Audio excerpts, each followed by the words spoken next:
Namo Buddhaya. Namo Buddhaya. Luar biasa ya, saya lihat yang puja bakti malam hari ini demikian banyak. Memang setiap minggu begini ya? Atau ini paling sedikit? Hah? Ada yang lebih banyak lagi? Ya. Padahal malam minggu ya, tapi bisa pelihara luar biasa banget. Sekali tepuk tangan untuk Bapak Ibu semua.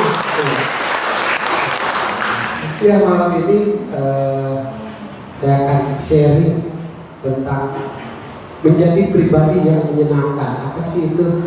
Jadi yang ringan-ringan aja ya.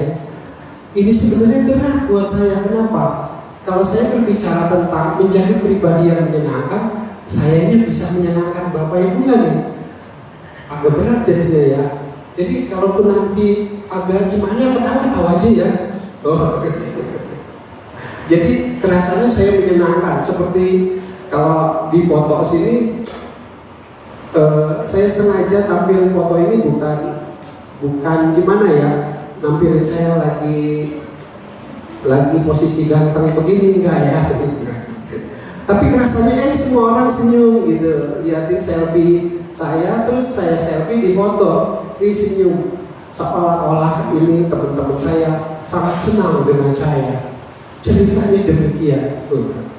Tapi Bapak Ibu semua udah mulai senang belum dengan saya? Mudah-mudahan.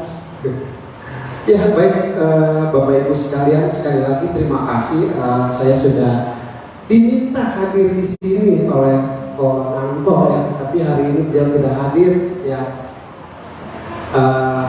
Sangat berbahagia sekali. Kenapa? Jadi bisa saling mengenal. Tapi saya yakin tadi aja beberapa yang ketemu saya ternyata kenal, bahkan saudara gitu. Lah saya kan orang Benteng, jadi pasti di dalam nih banyak orang Tangerang di sini. Maksudnya banyak yang Cina Bentengnya gitu. Pasti masih ada yang kenal dan saudara gitu ya mungkin ya. Saya namanya Hongji, seperti yang tadi disebutkan, tinggal di Kampung Baru.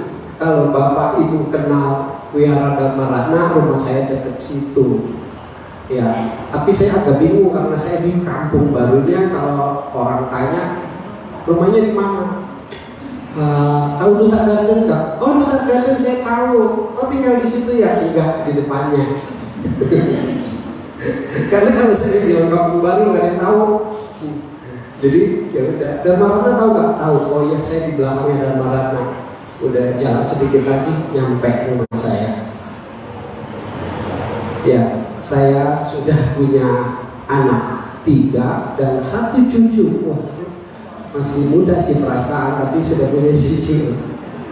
Umurnya baru 3 tahun ya. Jadi masih ada 1 yang kuliah. Ya karena meritnya kecepatan, jadi begitu. Masih muda dan punya cucu. Tua juga udah ada kelihatannya. Ya baik Bapak Ibu sekalian, pernah nggak kalau kita merasa ada temen yang datang nih mampir ke kita, atau tahu-tahu dia hadir di lingkungan kita, membuat kita ada dia lagi ribet. Tapi ada temen yang kalau dia nggak datang, kok dia nggak datang ya, kalau ada dia seru banget. Pas dia datang, berasanya suasana tuh jadi enak, jadi enjoy gitu. Nah, coba berasa nggak kita udah jadi pribadi yang demikian nggak gitu? Nah, ada beberapa nanti dari jalan-jalan Sakuda kita kupas, kita bandingkan dengan apa yang sudah menjadi perilaku atau pola kehidupan kita sehari-hari gitu. Termasuk saya sekarang ini juga sama-sama mereview apa saya udah jadi pribadi yang menyenangkan apa belum nih gitu. Bagaimana teman-teman saya ketemu dengan saya, seneng nggak gitu. Sama halnya, coba kalaupun kita nggak kenal, kalau ada Bante yang hadir, kita merasa seneng nggak? Senang ya, karena memang biku menjalankan sila yang begitu luar biasa, jadi dilihatnya kita ada bantai aja berasanya senang gitu. Tapi kalau teman kita yang hadir gitu, ada perasaan sama seperti itu nggak? Belum tentu ya. Ada juga yang bawaannya bete aja, dia datang lagi udah ribet deh urusannya. Ada yang seperti itu, tapi kita juga tidak boleh menghindari juga, apalagi menampakkan muka yang tidak suka gitu. Cuma kadang nggak bisa diumpetin ya, kadang nggak bisa disembunyiin juga, karena memang rasa nggak suka itu timbul, ke gestur kita juga jadi berasa gitu. Tapi ketika temen yang datang itu menyenangkan, wah kita belum juga udah senyum gitu. Dari tadi udah tungguin loh, aku mau cerita nih, seru dan seru gitu. Ya itulah teman yang menyenangkan. Tapi bagaimana nih jadi teman kita menjadi pribadi yang menyenangkan? Yaitu pribadi yang istilahnya, kalau istilah gaulnya sekarang jadi kita punya sifat yang easy going. Easy going itu mudah bergaul lah gitu. Jadi kita mudah bergaul. Apa sih mudah bergaul itu? Nah, kalau di sini diterjemahkan bahwa orang yang bersifat easy going yaitu adalah sifat orang-orang yang memiliki karakteristik ya kepribadian santai dalam menjalani hidup serta menanggapi masalah. Sifat tersebut dikenal sebagai kepribadian yang positif karena dinilai mampu lebih mudah beradaptasi dengan lingkungan yang baru. Coba kita udah bisa begitu belum? Begitu. Ketemu lingkungan baru karena kita lagi belajar menjadi orang yang easy going, tahu-tahu, apa kabar? Jadi lupa ya. Ini orang so akrab banget sih. Baru kenal aja kayak gini, enggak boleh begitu juga. Mentang-mentang kita mau jadi orang yang easy going, tahu-tahu, wah, gua harus ini rame nih ketemu orang, harus so akrab lah gitu. Ya orang juga enak kali. Jadi males juga gitu ya.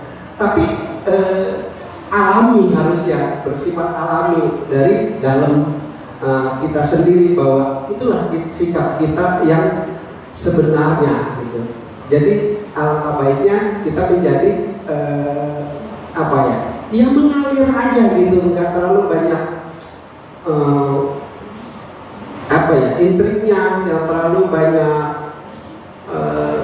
kayak melebay-lebaykan diri gitu. Itu banyak juga yang seperti itu ya teman-teman kita. Tapi saya yakin di sini ada yang begitu pasti, karena tiap malam minggu datangnya ke wihara di lingkungan yang positif, yang mendengarkan selalu damai-damai dari Bante, dari para penceramah, itu udah pasti banyak mencerna hal-hal baik seperti itu. Ya, menjadi orang yang mudah diterima dalam suatu lingkungan masyarakat sangat baik. Orang yang mampu menciptakan suasana pergaulan yang hangat tentu akan memiliki banyak teman. Ya, dalam membangun suasana pergaulan yang hangat di antara sesama teman, diperlukan adanya sebuah keputusan yang bijak. Dalam kenyataannya, kadang-kadang demi untuk menjaga pergaulan dan persahabatan yang baik, seseorang mengesampingkan tugas dan kewajibannya sendiri. Wah, boleh nggak seperti ini? Gak boleh juga sebenarnya ya. Kenapa? Demi pergaulan, udahlah kita korbanin. Kayak saya nih, karena gak enak sama temen, jadi aturan nganter istri pergi, udah demi temen lah. Istri saya pergi mah, udah ntar aja. Akhirnya diprotes juga gitu. Tapi sekarang saya sudah punya ilmunya nih, bagaimana bukan gak diprotes, mengurangi protes istri. Karena seringnya di organisasi, entah ada rapat lah, entah ada undangan ceramah lah, entah ada macam-macam lah, sibuk di organisasi gitu. Akhirnya keluarga protes nggak? Keberatan nggak? Keberatan. Kelihatan di luar mah, wah bagus sih rajin ke wihara, berarti jadi orang yang baik. Nggak juga kalau wihara rajin tapi keluarganya ditinggalin, iya resiko juga gitu. Nah caranya gimana? Kalau rasa-rasanya nih Sabtu Minggu ini saya sibuk banget nih, udah acaranya rapat dan lain sebagainya, ya udah, mah kamu mau pergi nggak? Hari Sabtu, hari Jumat aja yuk saya anterin. Gitu kan, lu mana nih? Enaknya hari Minggu gitu. Udah enak hari Jumat, longgar gitu kan. Ya udah dah ya. Jadi tawar menawar nih, jadinya hari Jumat. Padahal kesenangnya hari Minggu. Tapi ketimbang kita nggak komunikasi, itu lebih parah gitu ya. Bukan curhat, ini beneran. Jadi harus membagi waktu walaupun kita sibuk. Jadi harus membagi waktu dengan keluarga. Setuju ya Bapak Ibu? Setuju. Ada yang begitu nggak di rumah? Enggak ya. Baik ya. Nah ini dalam Anggota Nikaya 449 disebutkan ada 4 jenis pribadi di dunia ini. Yuk kita bandingin nih, kita sebagai yang mana nih? 1, seseorang yang berlatih. Ya, seseorang yang berlatih untuk kebaikan diri sendiri. Itu 1. Yang kedua, ya, tapi tidak untuk kebaikan pihak lain. Yang kedua, seseorang yang berlatih untuk kebaikan pihak lain, tapi tidak untuk diri sendiri. Kebalikannya ya. Lalu yang ketiga, seseorang yang berlatih tidak untuk kepentingannya dan juga tidak untuk kepentingan pihak lain. Jadi ngapain ya? Lalu yang keempat, seseorang yang berlatih untuk kepentingannya sendiri dan juga untuk kepentingan orang lain. Kalau idealnya kita pilih yang mana nih? 4 ya, tapi bisa nggak? Ya itulah harus dilatih ya. Kebanyakan kita ego nih, udah untuk kepentingan kita aja dulu, orang lain mentang gitu. Tapi harusnya yang ideal kepentingan kita juga terpenuhi, baik juga untuk orang lain gitu, bahkan tidak merugikan bagi orang lain. Ya itulah yang diajarkan Sang Buddha ya. Selalu setiap tindakan itu kita lakukan dengan demikian. 1, tidak merugikan kita, ya, bahkan menguntungkan. Tidak merugikan orang lain, bahkan menguntungkan orang lain. Itulah yang sifat yang harus kita kembangkan, yang harus kita jaga.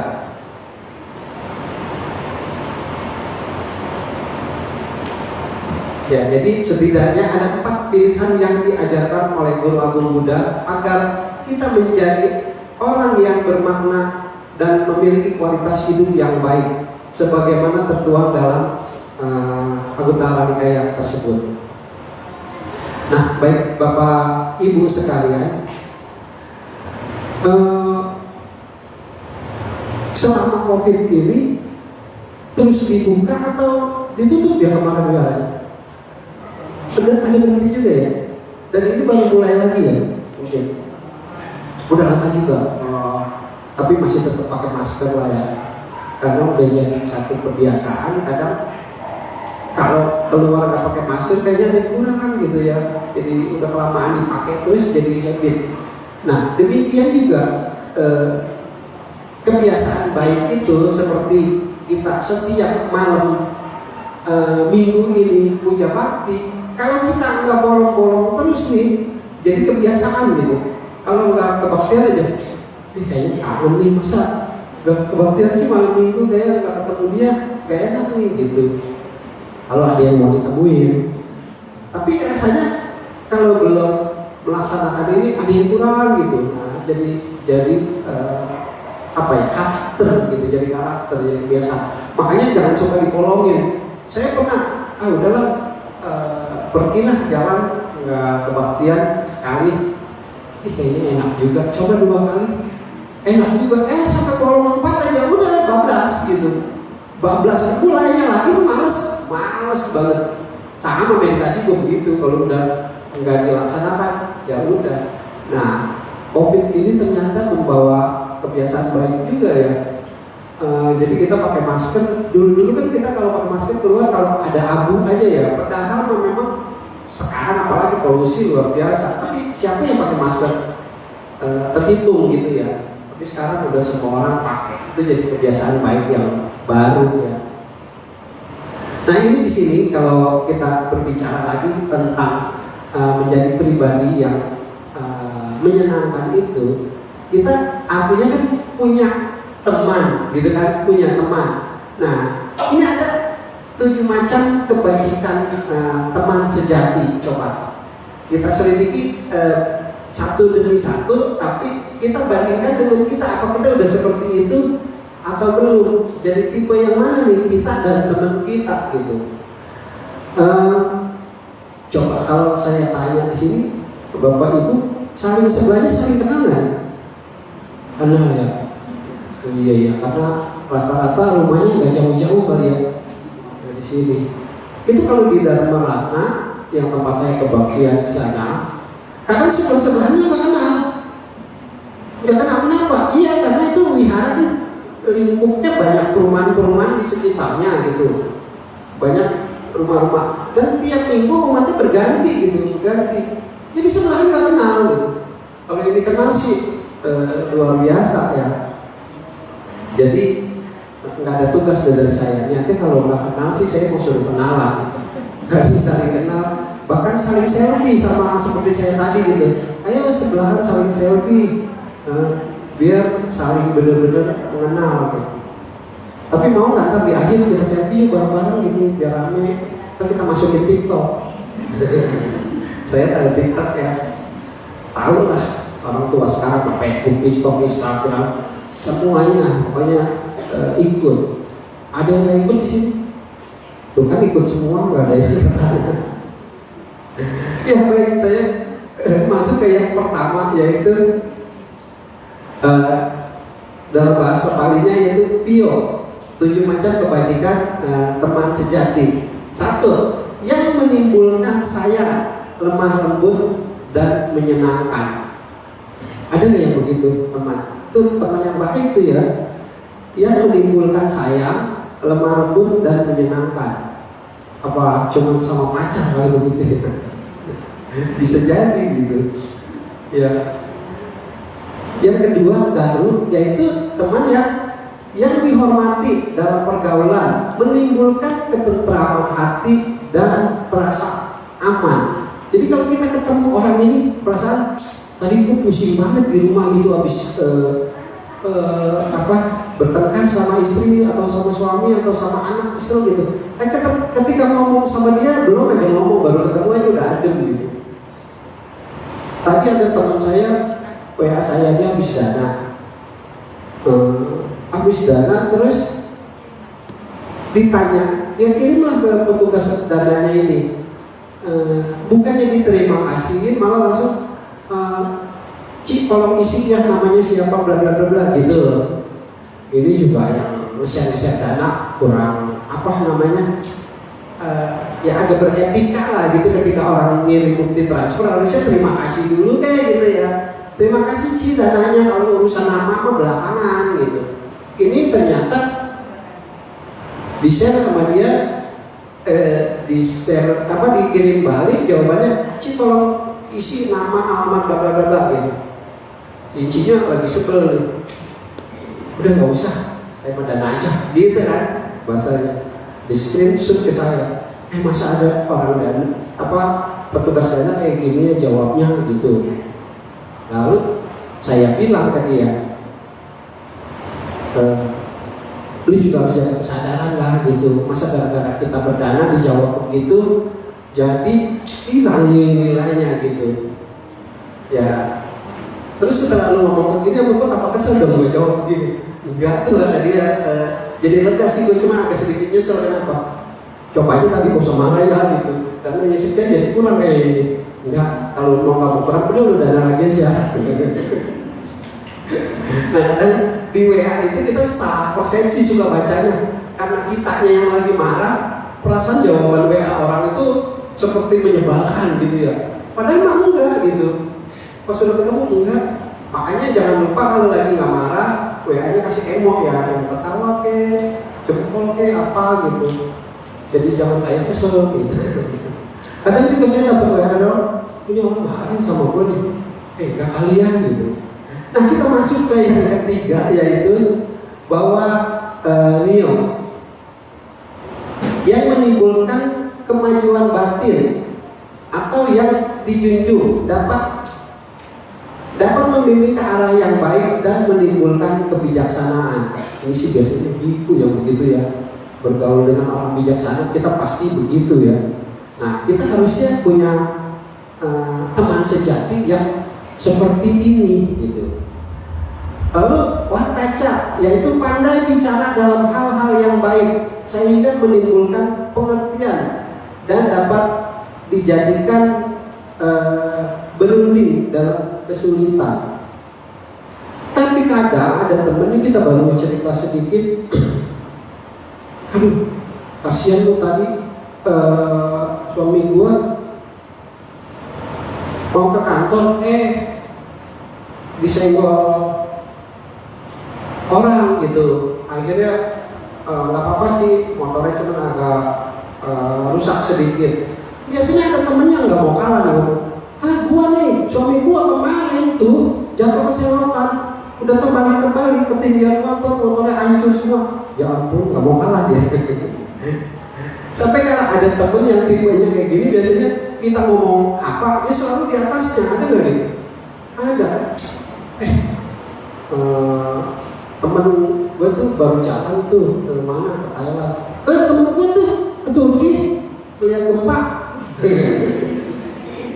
Ada aja gitu. Pokoknya kalau kita ngomong apa pasti dia tinggiin gitu, dia tinggiin.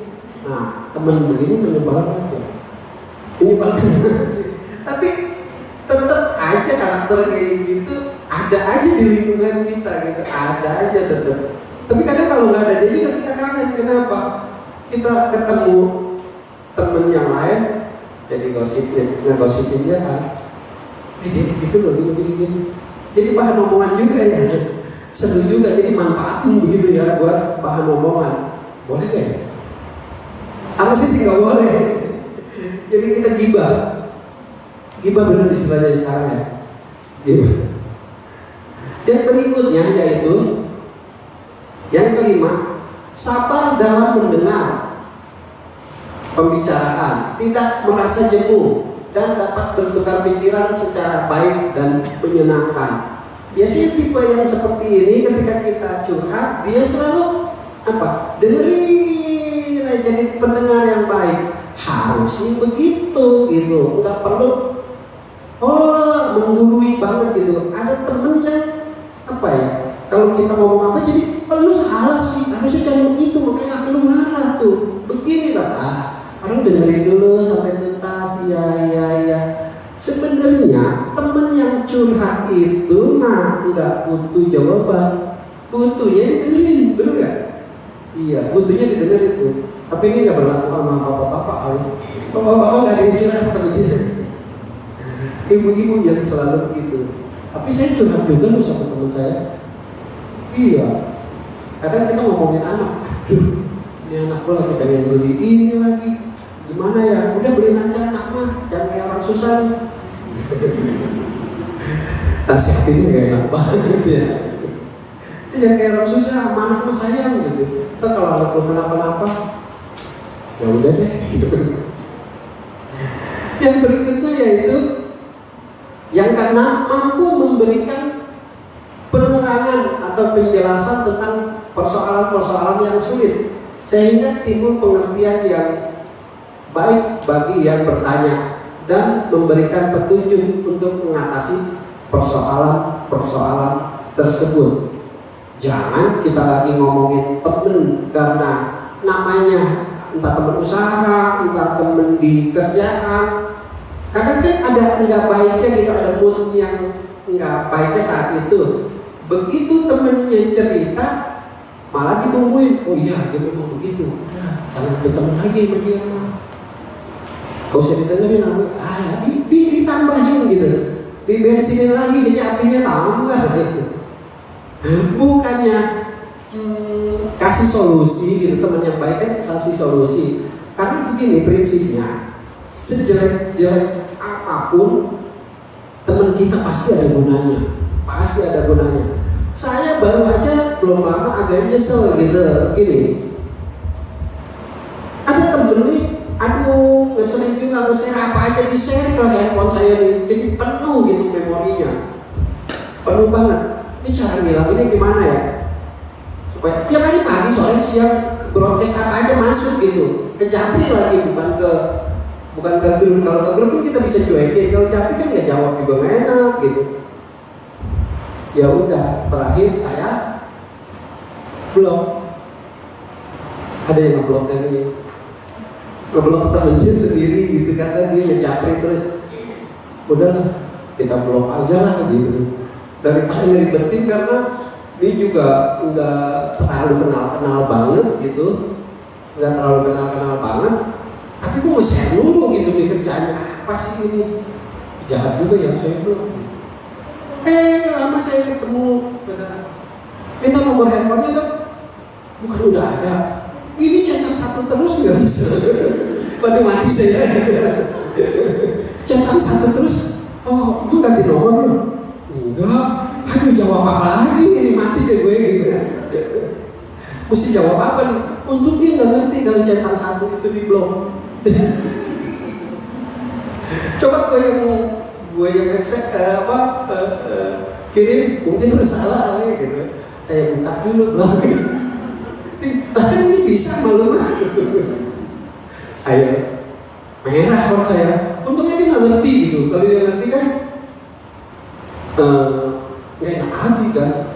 Terakhir lu main apa? Gue jadi sales ini nih, bantuin gue jualan dong. Oh iya, ini barang yang gue cari nih. Boleh juga, gue bantuin jualan gitu. Nah ternyata mungkin aja dari dulu dia mau kirim sesuatu ke saya buat dijualin gitu ya. Karena saya belum nggak nyampe. Jadi sejelek apapun, maksudnya sebel apapun kita ke temen pasti ada gunanya gitu. Jadi jangan deh, cukup saya aja yang ngeblokir. Jadi bapak ibu sekalian jangan deh. Ternyata saya dikasih kerjaan gitu sama dia. Ya kadang minta dana juga sih karena dia juga aktif di organisasi, ya nggak apa-apa juga gitu. Tapi ya sebuah penyesalan juga gitu. Kenapa hal-hal yang begitu kita lakukan gitu. Padahal saya suka bilang sama anak saya gini, sejelek apapun maksudnya seburuk-buruknya orang ini pasti ada gunanya buat kita. Serendah-rendahnya orang ada gunanya buat kita gitu. Kebetulan ada tukang parkir di depan Indomaret nih, orangnya kayak agak bodoh-bodoh gitu. Kalau itu sering saya kasih uang gitu, Nah pas hujan, buru-buru dia kenal bawain payung, kok turun dibawain, dia basah-basahan, kita dipayungin malah. Bener juga nih, kita harus berbaik juga ya kepada orang-orang yang seperti itu gitu, tahu-tahu walaupun cuma sekedar payungin kita itu luar biasa gitu, kita bisa keluar dari hujan. Nah, bagaimana cara mengembangkan sifat yang mudah bergaul itu, easy going itu? Ya tentunya lewat meditasi kita bisa mengembangkan sifat-sifat seperti itu gitu. Jadi yang tadinya agak sebel sama teman kita, karena kitanya bisa meredam pikiran kita, kesadaran kita lewat meditasi. Jadi melihat orang itu semua jadi baik gitu kan, jadi baik. Akhirnya sebenarnya mah yang terjadi itu frekuensi kita yang kurang baik, yang buruk kita salurin ke dia, jadi timbulnya kebencian sebenarnya. Padahal mah nggak segitunya banget temen yang kita sebel itu. Cuma kadang karena dibumbuin sama temen yang lain, dia mau gini-gini, dia tuh berkata juga apa, dia mau begini gitu.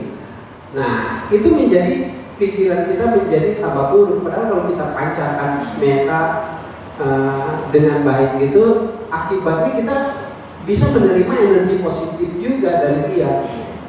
Tapi sesungguhnya memang ketika kita bergaul sama teman-teman kita tuh, sama seperti yang ada pepatah Cina begini, tidak ada hanya burung-burung yang sejenis yang hinggap di dahan yang sama. Hanya burung-burung yang sejenis yang hinggap di dahan yang sama. Itu artinya apa? Ya, kita lihat dari pohon ya, ada nggak satu dahan itu satu cabang itu ada burung gereja, ada burung merpati, ada burung apa nyambung itu nggak ada ternyata. Yang ada tuh satu jenis. Kalau burung gereja ya burung gereja semua. Nah demikian juga orang-orang yang baik pasti berkumpul dengan orang-orang yang baik juga itu kalau yang tidak baik dengan sendirinya menjadi seleksi alam akan keluar dengan sendirinya. Begitu juga orang jahat. Contoh, ada sekelompok pencuri gitu, pencopet. Nah kita masuk ke dalam situ yang bukan pencuri, dia nggak kasih. Ngapain sih lu ngikut mau curi nggak mau, apa nggak mau, ngapain bergaul sama gua? Gunanya. Nah demikian juga orang-orang jahat yang ketemunya selevel sama dengan orang-orang yang jahat juga. Dia juga nggak betah di lingkungan dia ada orang baik, terpengaruhi lagi gitu. Udah ngumpul tapi nggak sama-sama kerjanya. Demikian juga orang-orang baik, tentunya pasti dia berkumpul dengan orang-orang yang sefrekuensi tanpa kita sadari, pasti akan ketemunya demikian sebenarnya. Nah, lalu bagaimana kita mengembangkan selanjutnya, yaitu dengan mengembangkan kebajikan. Menurut ajaran Buddha, kebajikan seperti kesabaran, kerendahan hati, dan kasih sayang dapat membantu kita untuk mengembangkan sifat isegoing tersebut. Ya, gemar berdana apa gitu. Karena saya coba challenge nih diri saya nih untuk sedikit-sedikit berbagi gitu ya. Tapi kadang kalau ada di pasar pengemis yang sampai mepet-mepet gitu, agak sebel sih, apalagi lagi makan. Kita belum selesai makan. Kesian belum makan. Udah makan gitu. Enggak juga ya. Tapi kalau kita kasih orang yang merasa benar akan kita kasih, kita senang gitu, ngasih yang lebihan, kita juga senang gitu. Nah,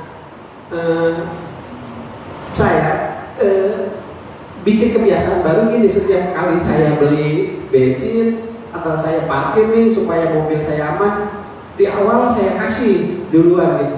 Ini tolong jagain gitu. Kalau di akhir kan dia kurang perhatian. Ya saya diajarin sama koko saya, lu kasih yang gedean gitu, ntar motor lu jadi gak hilang.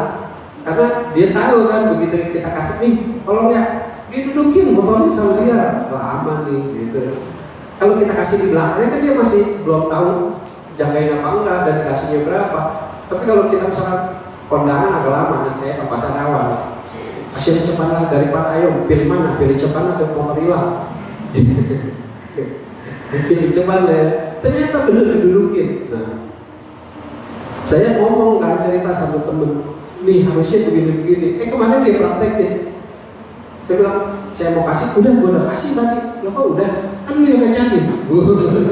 Hebat amat kata saya. Tapi dari ngomong bercandaan sama temen tuh, ternyata ada gunanya gitu. Gak selalu yang ngomongnya sampai menggurui gitu. Lu harusnya begini, berbuat baik itu begini. Mengembangkan, wah ini nggak diterima sama teman. Tapi kalau kita pakai bercandaan itu ternyata kena ya, saya kenyata juga. Kok dipakai ya, padahal saya ngomongnya bercandaan gitu. Ya itu mungkin salah satu cara bergaul yang bisa didengar sama teman. Ya yang berikutnya yaitu mengubah pola pikir. Pola pikir yang kaku dan sulit berubah dapat membuat kita sulit untuk menjadi isegoing. Benar sih kalau kitanya apa ya?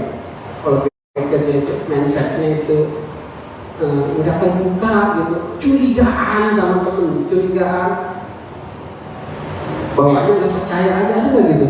Kita sama temen kita tuh sama kita nggak percaya aja, bawa curiga aja gitu. Bener nggak? Lu belinya segini, coba gue cek. Atau lagi nawar sesuatu di toko, malah ngeliat Tokopedia, di topet segini, lu mahal amat. Oke, itu saya curhat. Kadang di toko saya tuh gini, dia beli nih apa barang di saya, pas saya tawarin, kok ini mahal banget sih, di topet segini nih, beda 20.000. Ya orang nggak mau dong beli gitu. Tapi saya juga nggak boleh juga kasarnya lu beli di sono. Marah loh, nggak balik lagi gitu.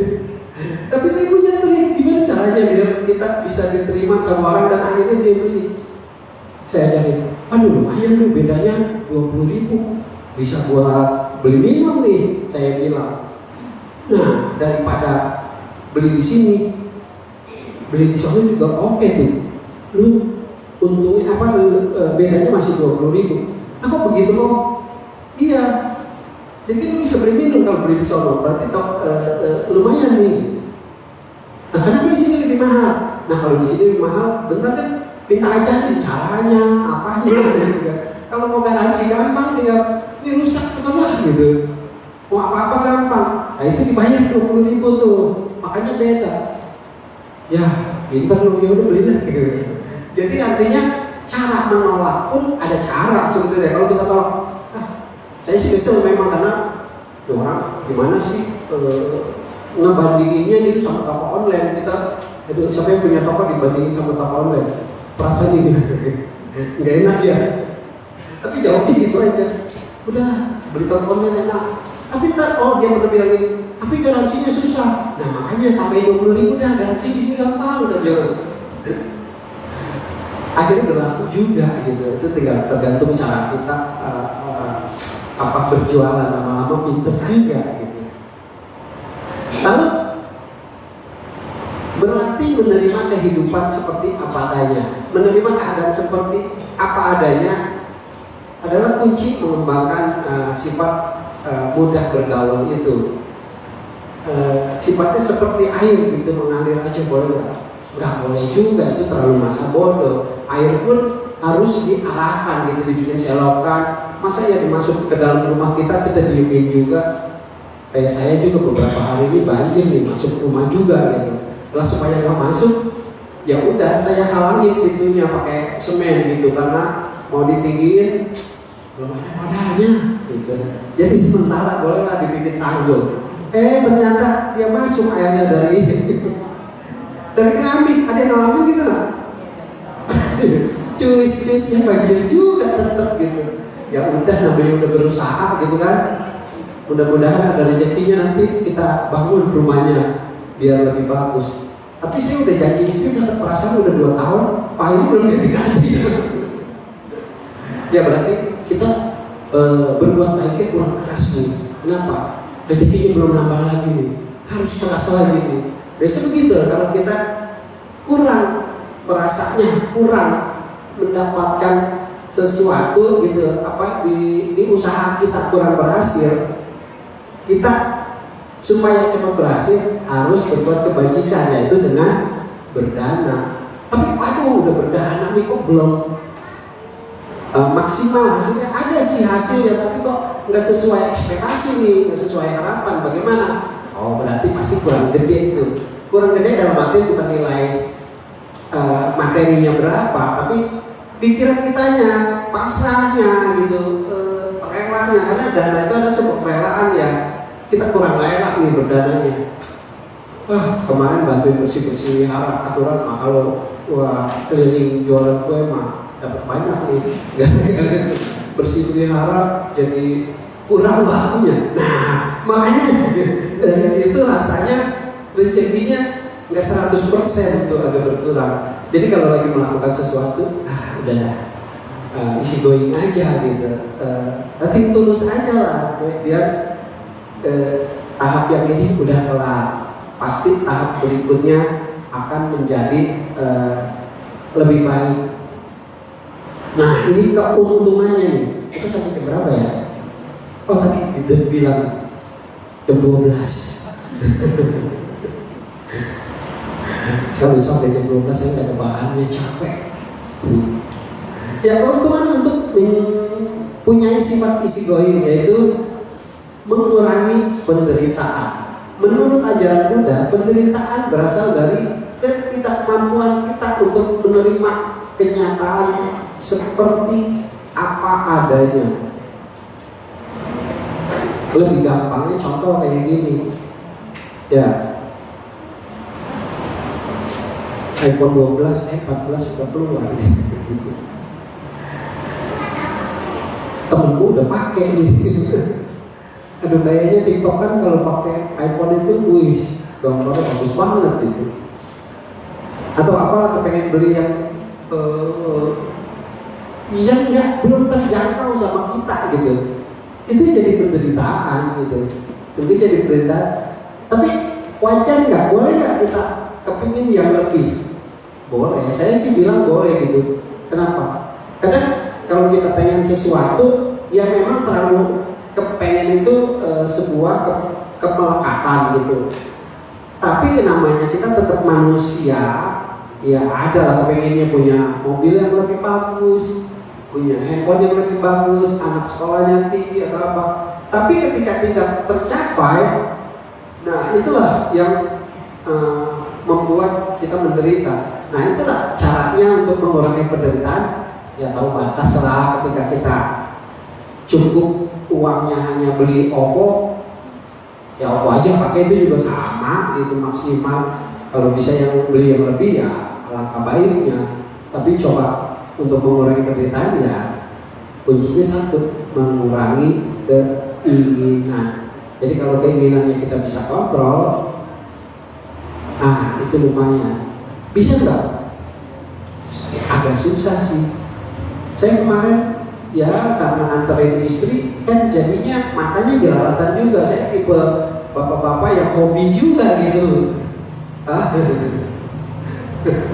Hobi juga melihat sesuatu, kepingin gitu.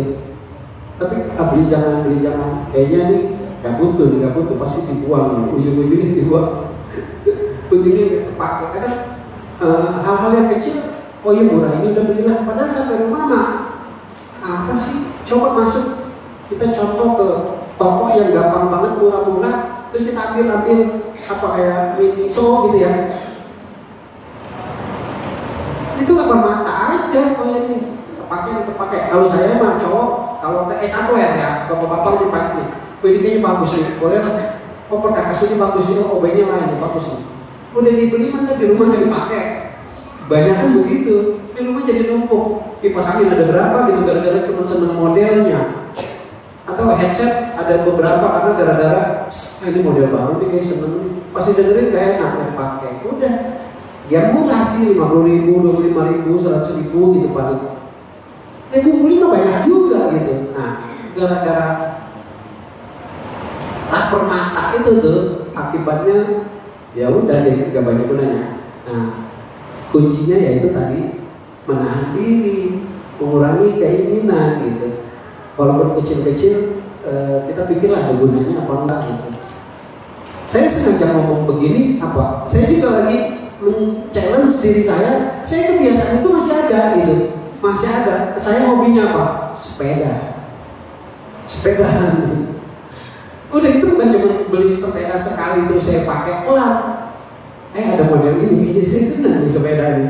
Wah vintage banget nih, modelnya model lama. Saya rakit lagi, saya beli dari yang cuman apa frame-nya doang, batangannya doang dikumpulin gitu. Tahu-tahu jadi mahal. Terakhir apa? Sama aja ya dinaikin, begini-begini juga. Duitnya udah keluar gitu.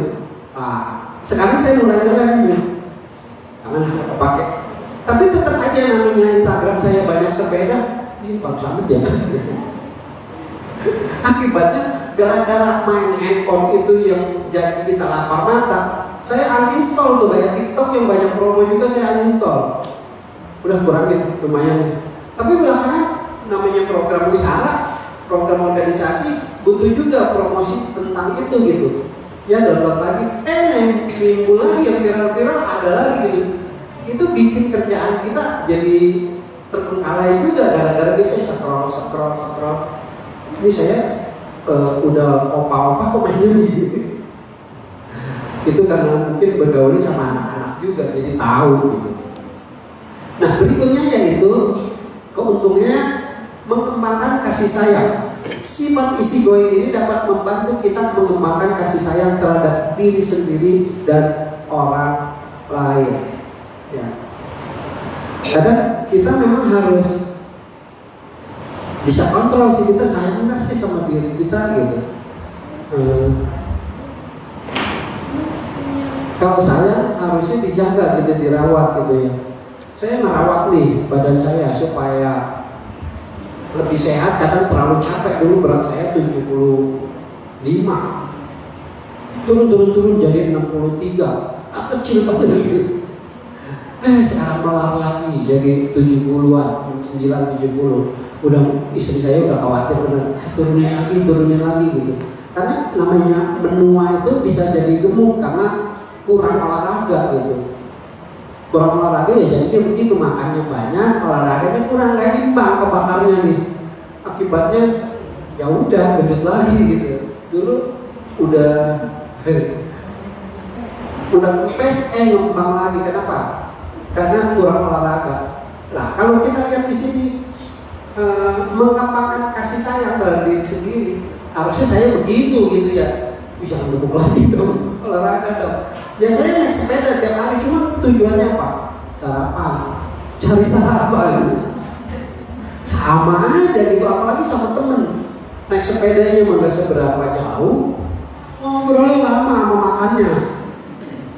Ya gimana mau nambah gemuk lagi gitu. Nah, ini harus juga dikontrol ya, harus juga dikontrol. Kita harus sama-sama berubah gitu. Tapi kadang juga gini, udah supaya kalau hujan bisa olahraga di dalam rumah, udah kita cari alat. Nah, biasanya ibu beli apa? Treadmill. Dipakai nggak?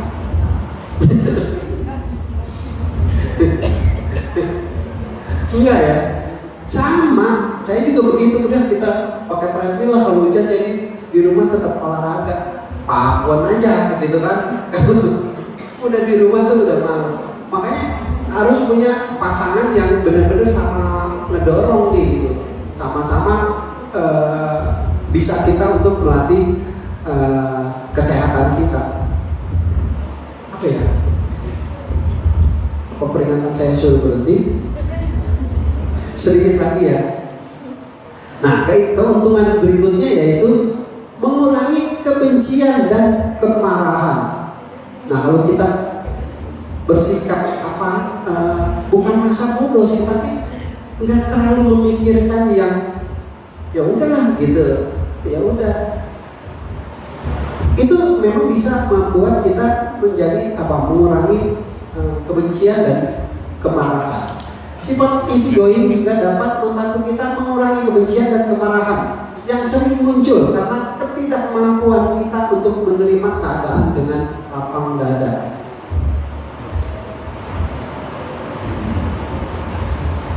Iya, kalau suara saya jadi lebih bagus nih.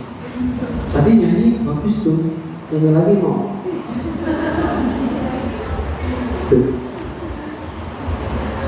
Tadi bagus, duka. Tapi gimana ya? Mumpung saya ingat di sana ulang. Duka tak selamanya duka, di balik duka ada bahagia. Karena duka kita berusaha menuju jalan ke pantai bahagia. Enak ya? Ya itu, untuk mengurangi duka itu ya punya sifat yang masa bodoh itu juga bisa gitu mengurangi kita benci sama orang lain gitu. Nah, berikutnya juga kita bisa meningkatkan kesadaran. Dalam ajaran Buddha, kesadaran adalah kunci untuk mencapai pencerahan. Tapi lagi-lagi kalau kita lagi posisi begini aja, saya, Bapak Ibu sekalian, kesadarannya itu ternyata kata Bapaknya hanya 10%. Contoh, Bapak Ibu, ada nggak pernah nyariin kunci mau kemana, kuncinya lupa taruh di mana? Banyak ya. Ini termasuk saya begitu. Udah pergi buru-buru, kunci di mana ya? Saya miss call, nggak bisa tuh kunci. Iya, kalau bisa di miss call kan enak, cepet ketemu, ini nggak bisa gitu. Aduh, kunci di mana ya? Kunci di mana?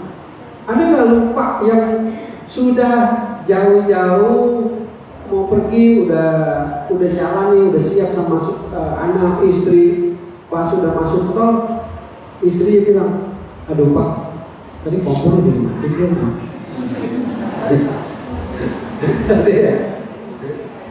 Tadi rasanya kunci pintu terakhir udah dikunci belum ya? Aduh, harus keluar tol lagi nih, diteleponin gak dia, nyambung tetangga gitu kan. Tapi tetangga sebelum juga kita teleponin, masa sudah ngeliat kompor.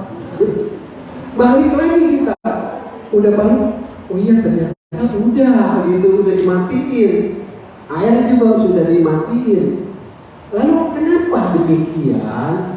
Ternyata hal-hal itu sering kita lakukan tanpa kesadaran. Kesadaran itu hanya 10%. Nah, saya diajarin sama istri saya itu, Pak, dari Pak Kusi, naruh kunci ini saya siapin tempatnya di sini ya, pokoknya naruh kunci tempatnya di sini ya, gitu. Ya. Saya latih terus. Taruh di situ, taruh, lumayan jadi kebiasaan. Jadi saya taruh kunci di situ. Ya, taruh kunci udah di situ. Udah aman dah. Enggak lupa lagi karena saya dengan kesadaran kunci taruhnya di sini. Udah, istri saya senang dong. Mah, jam tangan saya mana ya? Mau pergi nyari jam tangan. Enggak ada gitu. Ya artinya itu juga belum seluruhnya perlakuan kita itu kita melakukan sesuatu dengan kesadaran. Lalu bagaimana caranya biar lebih melakukan sesuatu itu dengan kesadaran? Ya itulah arti kita harus belajar melatih meditasi, maka kesadarannya akan meningkat. Ya. Nah, berikutnya keuntungan mempunyai sifat yang istiqohir yaitu mengembangkan kualitas diri. Sifat istiqohir dapat membantu kita mengembangkan kualitas diri yang positif seperti kesabaran, kerendahan hati, dan ketidakberpihakan. Kalau tadi kita di awal saya bilang, coba kita kontrol yuk. Kita udah seperti yang diceritakan ini nggak, yang sharingkan ya nih. Ternyata ada kurang-kurangnya. Oh iya, saya rasanya kurangnya di sini ya. Nah itu bagus gitu. Karena kita merasa bahwa kita tahu bahwa kita kurang gitu. Jangan merasa, gue udah lengkap, udah semua gitu. Tapi ketika kita udah bilang begitu berarti itu kurang. Itu kurangnya sebenarnya. Karena ego banget sih lu gitu. Jadi punya perasaan yang semua udah super gitu. Ada bos yang mau bilang teman saya pernah ketemu orang yang gitu, pokoknya nggak mau ngalah lah, pokoknya nggak mau ngalah. Udah kita alasan apapun, pokoknya dia mau panjang lebar. Saya oke. SMS WA-nya jawabnya banyak. Kalau 160 karakter dulu zamannya SMS itu udah bayar 350 perak ya, udah 350 rupiah. Itu kalau zamannya SMS saya yakin pulsanya cepat habis tuh dia. Sekali ini bisa ratusan karakter gitu, cepet banget. Padahal saya jawabnya pendek-pendek, tapi dia jawabnya panjang gitu. Udah terakhir saya sudah usah jawabnya. Karena kalau dijawab terus nggak pernah ada putusnya. Ketika kita berusaha untuk meredam agar dia mengerti, itu nggak bisa gitu. Dan sifat orang seperti ini ada dan memang nggak bisa kita yang merubah gitu, nggak bisa kita merubah. Nah, harusnya apa? Ya udahlah, karena kita tahu bahwa kita yang bisa merubah itu, ya udah kita yang mengerti lah gitu. Ya udahlah, memang dia sifatnya gitu, kita tunggu sampai kelahiran berikutnya deh. Sabar banget ya. Iya, kita tunggu aja sampai kelahiran berikutnya, mudah-mudahan dia berubah. Tapi saya bilang, saya suka bersyukur sama ada orang yang berlaku seperti ini, misalkan ada di organisasi yang ngeribetin gitu. Akhirnya saya jadi kreatif gitu, ketika mau melakukan ini, ntar dia protes loh, jangan begitu deh kita, gitu kan. Jadi ada cermin gitu, jadi ada cerminnya. Oh kita bikin begini aja ya, ntar dulu, ntar kayaknya dia nggak setuju dah. Harusnya begini nih, dia baru setuju nih. Gitu. Tapi kalau nggak ada kontrol itu, bisa jadi kita selenang-selenang aja, atau hidup kita flat aja sebenarnya, karena nggak memikirkan negatifnya gitu. Tapi kalau ada orang yang negatif sama kita, malah kita jadi berkaca, oh jangan begitulah, ntar dia akibatnya sama kita jadi begini nih. Udahlah, lebih baik yang ini kita jalani nih, supaya dia juga rasanya nggak protes gitu. Nah, jadi saya bilang, wah udah bersyukurlah ada orang-orang yang seperti itu di organisasi pun menjadi cermin buat kita untuk melakukan yang lebih baik, lebih kreatif lagi, lebih dewasa lagi kitanya gitu. Nah lo seperti yang tadi saya bilang, semua itu pasti ada gunanya. Sampai orang yang model begini aja kita manfaatin gitu, bisa jadi ada gunanya gitu. Lah dari situlah yang membuat bahwa kualitas diri kita menjadi meningkat ya. Jadi kita tahu siapa diri kita gitu. Nah, sudah hampir akhir. Kita lihat saya dan pada di sini. Janganlah karena demi kesejahteraan orang lain, lalu seseorang melalaikan kesejahteraan sendiri. Setelah memahami tujuan akhir bagi diri sendiri, hendaklah ia teguh melaksanakan tugas dan kewajibannya. Jadi kalau memang kegiatan sosial menjadi memang harus dilakukan, tapi kita juga tidak mengorbankan keluarga gitu. Kadang dulu saya juga begitu gitu. Waktu awal-awal aktif di wihara nih, pokoknya semua di wihara gitu, sampai pulang malam, sampai istri saya bilang gitu, Pak, udah kamu bawa itu aja bantal sama selimut gitu. Kita tidur di wihara gitu. Dia halus gitu kan.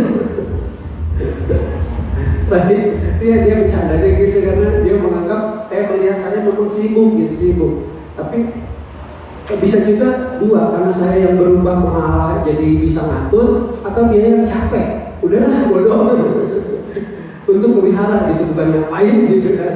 Udahlah bodoh amat dah gitu. Jadi dia mengerti. Tapi ya nggak selamanya mengerti sih.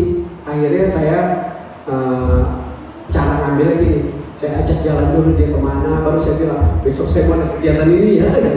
Nggak bisa marah nih, nggak bisa. Karena sudah ada timbal baliknya. Nah, harapan yang hendaknya diwujudkan dalam kehidupan adalah dari Al-Quran kayak 2:65, memperoleh kekayaan dengan cara yang benar dan pantas. 2. Memperoleh kedudukan sosial yang pantas. 3. Memiliki umur yang panjang. Dan 4. Dapat terlahir dalam bahagia setelah kehidupan berakhir. Itulah bentuk kebahagiaan yang berkondisi atau duniawi. Dan selanjutnya akan menjadi pijakan dalam mewujudkan kebahagiaan yang sudah tidak berkondisi atau nirvana. Jadi sebenarnya kebahagiaan berkondisi duniawi juga itu kita butuh lah gitu, kayak kita harus mencari uang yang lebih banyak, itu juga dalam dhamma kan nggak dilarang gitu kan. Bahkan malah memudahkan kita sebagai jembatan atau alat untuk kita melakukan kebaikan gitu, untuk kita berdana, untuk menolong orang segala macam. Jadi memang sebanyak-banyak pun kekayaan kita tidak dilarang gitu, boleh gitu. Tapi caranya ya tentunya dengan yang pantas gitu. Lalu dengan demikian kalau kita sudah bisa melakukan berdana dan lain sebagainya, tujuan akhirnya ya udah lebih kepada kebahagiaan yang bukan duniawi, yang harapan kita semua akan mencapai di mana tentunya ya. Jadi kesimpulannya, kita harus selalu aktif melakukan pengembangan diri, memperbaiki semua kekurangan dan mencari solusi atas persoalan hidupnya, agar benih kebaikan dalam diri dapat berbuah kebahagiaan. Yang perlu dilakukan adalah tekad untuk aktif menjalani kehidupan apapun keadaannya harus menjalankan semua peran yang melekat dalam dirinya dengan penuh semangat dan pikiran yang terbuka, dengan pikiran yang bersih dan suci sebagai dasar dalam berbicara atau berbuat, maka buahnya adalah buah kebahagiaan akan kita raih. Jadi kalau kita sekarang memilih untuk berumah tangga dan punya anak, konsekuensinya ada, tanggung jawab gitu kan, dan itu harus dijalani gitu, bukan juga menjadi beban. Pas udah punya anak, aduh, aku punya anak 3, tadi mas 1 aja ya, sekolahnya mahal gitu kan. Ya udah begitu, ya udah jalani gitu. Lalu kesimpulan berikutnya, kita harus bisa beradaptasi dengan segala keadaan dengan memiliki sifat easygoing. Semua makhluk, nah seperti yang tadi kita baca juga, semua makhluk memiliki karmanya sendiri, mewarisi karmanya sendiri, lahir dari karmanya sendiri. Apapun karma yang dilakukan, baik atau buruk, begitulah yang akan kita warisi. Ya seperti itulah. Jadi kalau kita mau berbuat apa, dapatnya apa, ya. Jadi akhirnya kita menjadi sebuah pilihan, mempunyai pribadi yang menyenangkan, itu pilihan kita, gitu kan. Mudah-mudahan setelah ini Bapak Ibu kenal saya bisa diterima, gitu kan. Jadi berhasillah sharing saya pada malam hari ini. Terus janji kita tadi mau selfie bareng apa jadi? Jadi ya, ya, mau foto bersama. Akhir kata saya ucapkan terima kasih atas kebersamaan Bapak Ibu sekalian. Mohon maaf dari tadi yang saya katakan pasti banyak kurangnya. Ya untuk itu saya minta maaf dan selamat malam Bapak Ibu sekalian. Namo Buddhaya. Namo Buddhaya.